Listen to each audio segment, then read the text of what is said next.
At narito na naman ang mainit na balita mula sa mundo ng social media na hatid sa inyo ni Madam Chika. Isang matinding balita ang sumabog ngayong araw kung saan binanata ni Vice President Sara Duterte ang ilan sa mga pinakamataas na opisyal ng pamahalaan. Ayon sa pahayag ni Vice Presidente, si Sara House Speaker Martin Romualdez ay ang kanyang kasamang si First Lady Liza Marcos ay responsable sa pagkawala ng budget na nakalaan para sa mga mahihirap na sektor ng bansa. Ayon sa Vice President, tila wala ng takas sa mga nangyaring hindi pagkakaunawaan sa pamamahagi ng pondo. Inisa-isa ni VP Sara ang mga aspeto kung saan lumalabas na ang mga mahihirap na sektor tulad ng mga pook na naapektuhan ng kalamidad at nawalan ng mga ayuda program na dapat sana'y nakatulong sa kanila.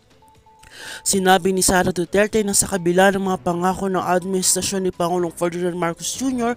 tungkol sa pagtulong sa mga mahihirap ay hindi natutukan ng mga proyekto ng direktang nakikinabang ang mga tao sa laylayan ng lipunan. Pinunahan niya ang mga leader ng Kamara na sa halip na magbigay ng tulong sa mga mahihirap ay binawasan ang budget ng mga programang para sa kanila. Dahil dito nagbigay si VP Sara ng babala sa mga opisyalis na patuloy ang kanyang pangangalaga sa kapakanan ng mga mahihirap. Hindi ko papayagan na mga taong ito ay patuloy na malimutan sa ilalim ng ating pamahalaan. Ani ni Sara, isang matinding pagsaway ang binigay niya kay Romualdez at kinu-question ang kanilang mga aksyon sa pag-aproba ng budget.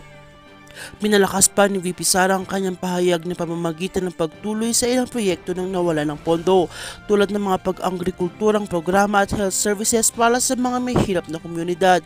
Ayon sa kanya, ito ay isang matinding pagkukulang na magdudulot ng dagdag ng paghihirap para sa mga may hirap na mga susunod na taon. Huwag palampasin ng mga susunod na updates kaugnay sa isyong ito. Patuloy ang ating monitoring sa mga magiging reaksyon na takbang ng mga mambabatas at mga administrasyon ng Marcos. Maging updated sa mga susunod pang developments. Hanggang dito na lang po muna.